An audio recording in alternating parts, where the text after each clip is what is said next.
नमस्कार, आप देख रहे हैं स्टार न्यूज लाइव बिहार।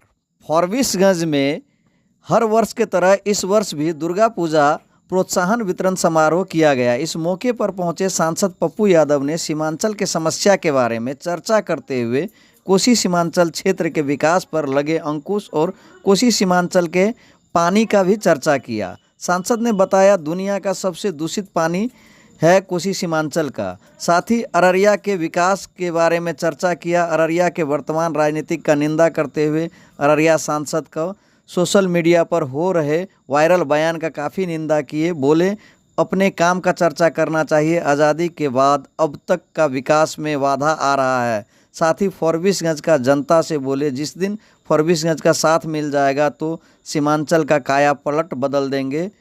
वहीं बात करें पप्पू यादव की मदद करने की तो हमेशा आगे रहते हैं, चाहे बाढ़ हो या अन्य आपदा, हर समय पप्पू यादव उपलब्ध रहते हैं। उन्होंने बोला जब सारी दुनिया सोता है तब पप्पू यादव जगा रहता है। मैं एक बात बताता हूँ कि आप अपने काम क्या किए वो बताइए, क्या करेंगे वो बताइए। जनता ने आपको किसी जाति को, किसी धर्म मजहब को गाली देने या संविधान के खिलाफ, लोकतंत्र के खिलाफ बोलने की इजाज़त दी। ये बिल्कुल गलत है।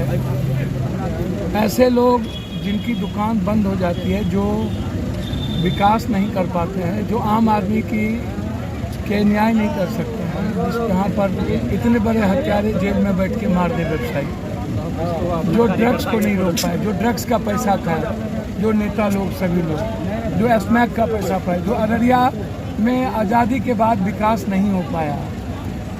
कहाँ अररिया जा रहा था, फॉरबिसगंज कहाँ जा रहा है, और आप फॉरबिसगंज अररिया को हिंदू मुसलमान में ला के सिमट देते हैं। आप अंदाज़ा कीजिए ना, हमारी जो संघीय व्यवस्था है, किसी कोई कह देगा ये जाट स्थान बना दो, कोई कहेगा क्षत्रिय स्थान राजपूत स्थान बना दो, कोई कहेगा ब्राह्मण स्थान बना दो, कोई कहेगा ब्राह्मण स्थान बना दो, कोई कहेगा फलना बना दो।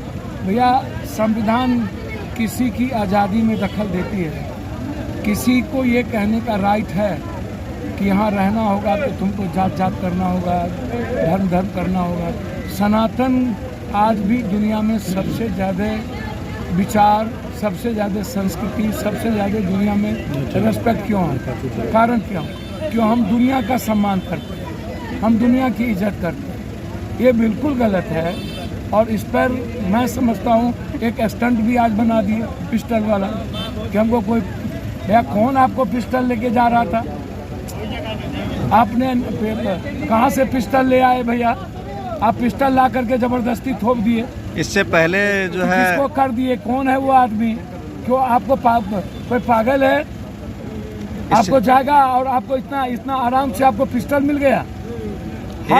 अपनी दुकान क्यों ऐसी चीज़ों से खोलना चाहते हैं? और मैं कहूँगा कि इसकी इंक्वायरी नीतीश कुमार जी करें।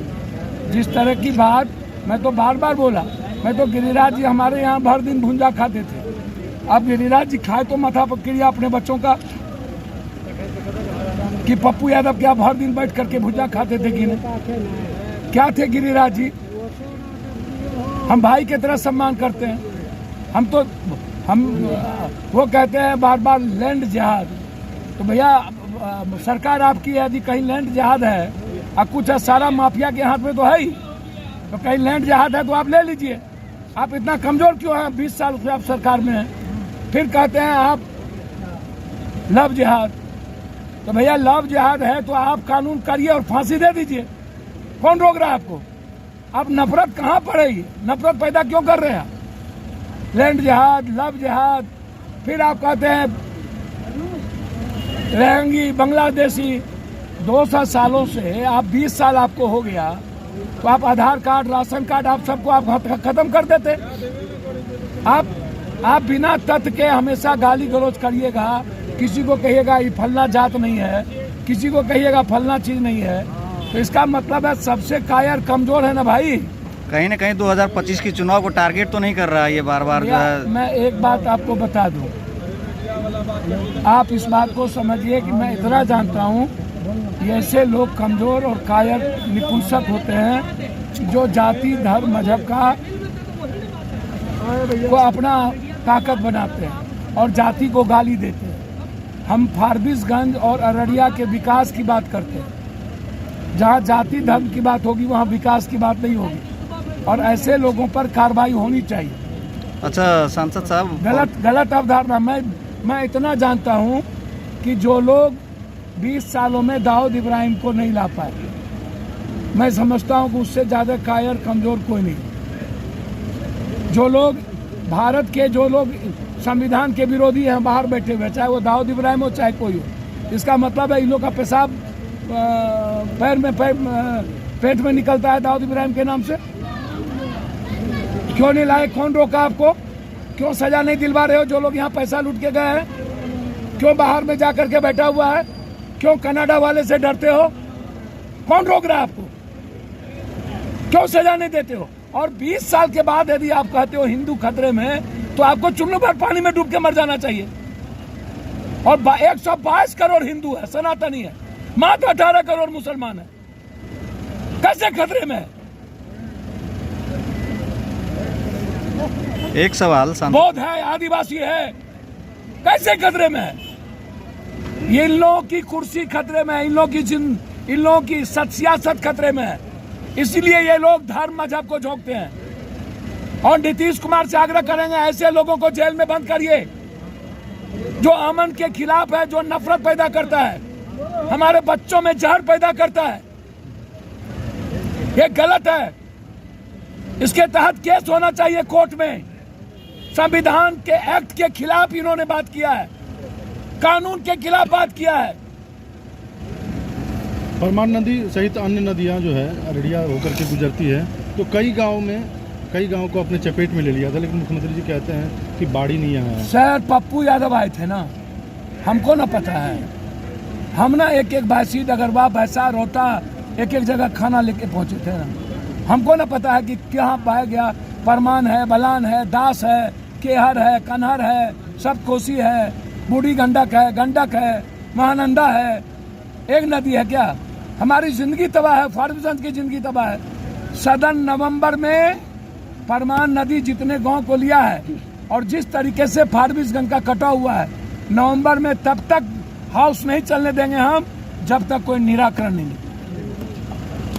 अच्छा सर, क्या फारबिसगंज एयरपोर्ट बनने की क्या चांसेस है? पहले पूर्णिया एयरपोर्ट बन जाने दीजिए और पहले हम जोगबनी की कनेक्टिविटी को बढ़ाते हैं, रेलवे को।